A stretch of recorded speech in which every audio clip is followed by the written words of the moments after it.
So today we're going to be talking about corporate regulation.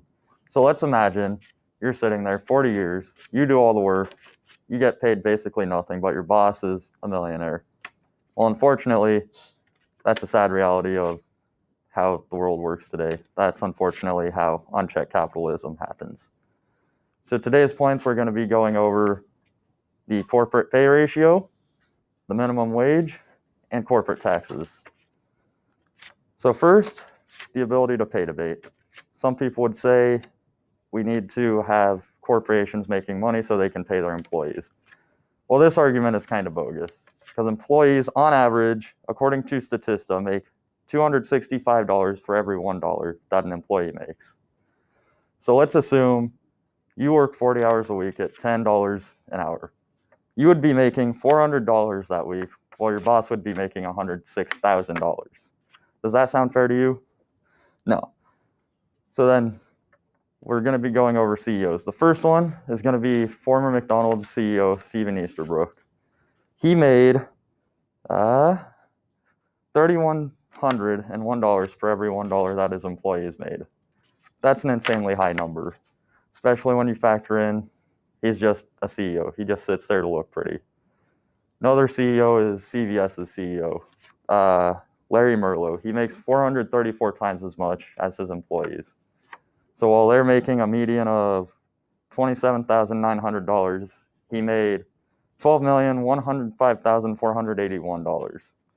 It's a pretty high number. Now we could reduce this by increasing minimum wage. Now, some people might see that as inflation. Biggest issue with that is it would increase consumer spending. So at some point, it will level out and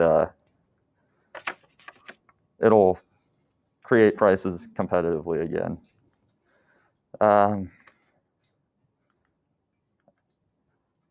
According to the U.S. Department of Labor, waiters and waitresses only make $2.13 an hour minimum, whereas the normal minimum wage is $7.25.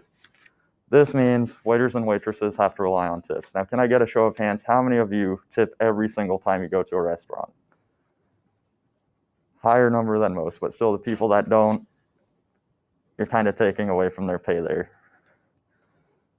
So if they have to rely on this, why can't we just raise the minimum wage?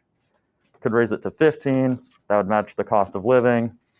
It would match the expenses of travel to work. It would solve most problems. And that's a map of all the minimum wages in the U.S. Iowa is still stuck at $7.25. Hasn't progressed since, I think, 2008. Next, we're going to be going over corporate taxes. So back to the first scenario, where you work, you make no money, you're taxed on it, but your corporation that you're working for makes a ton of money, and their taxes actually decreased in 2017 from 35% to 21%. And that is according to Tax Policy Center. Now, they just sit there and look pretty.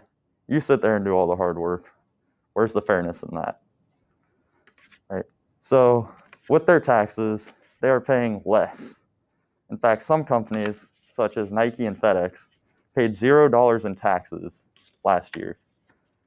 How much did you guys pay in income? So we've got people paying income, but these large corporations that are worth billions pay nothing. Why is that? So all we need to do is just go up to a 28% corporate tax and start leveling it out. That way we can fund things like roads, subsidized healthcare, and subsidized post-secondary education. So here's what we went over today. We went over the salary ratios, changing the minimum wage, and corporate tax.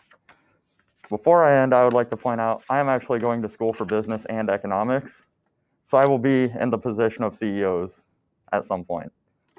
I'm not doing it to make that sort of money. I'm doing it to change companies for the better.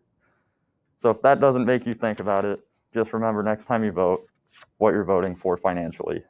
Thank you and good night.